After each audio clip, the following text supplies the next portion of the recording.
Di tengah persaingan global untuk mendominasi industri teknologi, Asia Tenggara menjadi kawasan yang diperhitungkan. Salah satu negara yang semakin menonjol adalah Malaysia. Bagaimana Malaysia bisa berkembang menjadi hub semikonduktor di Asia Tenggara, dan mengapa investor dari seluruh dunia lebih memilih Malaysia dibandingkan negara-negara tetangganya, termasuk Indonesia? Mari kita bahas dalam video ini. Malaysia telah menarik perhatian dunia sebagai destinasi utama untuk investasi di sektor semikonduktor.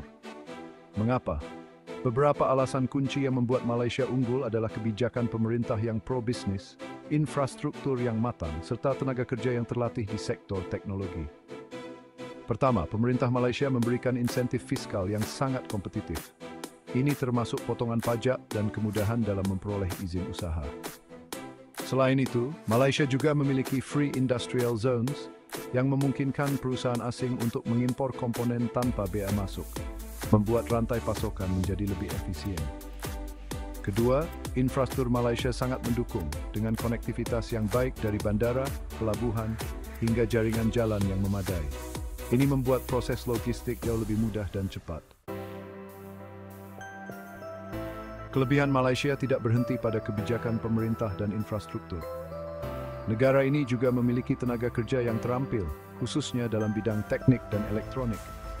Universitas-universitas di Malaysia menawarkan program studi yang sesuai dengan kebutuhan industri semikonduktor, sehingga mencetak lulusan yang siap kerja. Selain itu, stabilitas politik dan ekonomi Malaysia memberikan rasa aman bagi investor asing.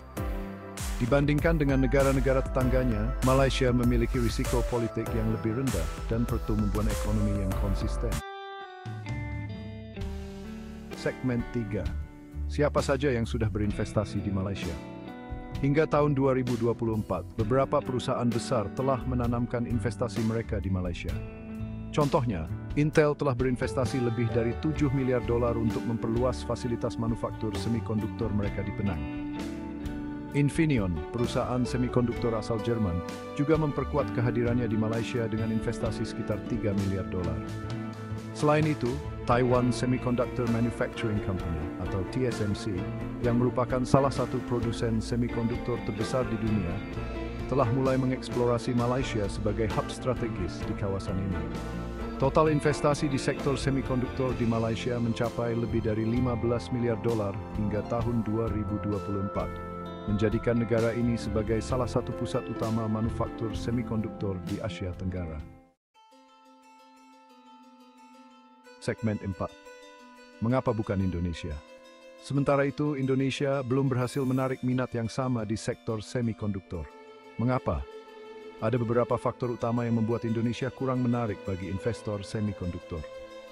Pertama, infrastruktur di Indonesia masih tertinggal dibandingkan dengan Malaysia. Keterbatasan dalam transportasi dan logistik seringkali menjadi hambatan bagi perusahaan yang membutuhkan rantai pasokan yang efisien dan cepat.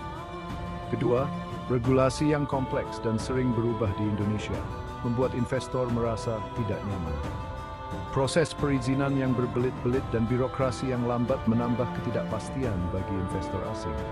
Ketiga, meskipun Indonesia memiliki populasi yang besar, tenaga kerja terampil di bidang semikonduktor masih sangat terbatas. Kurangnya program pendidikan yang spesifik untuk industri ini membuat Indonesia kesulitan menyediakan sumber daya manusia yang memadai. Closing, kesimpulan. Dengan kebijakan yang pro-bisnis, infrastruktur yang kuat, dan tenaga kerja yang terampil, tidak mengherankan jika Malaysia menjadi tujuan utama untuk investasi semikonduktor di Asia Tenggara.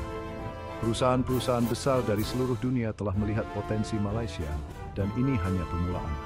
Sementara Indonesia masih perlu membenahi banyak aspek, Malaysia sudah selangkah lebih maju dalam menarik investor.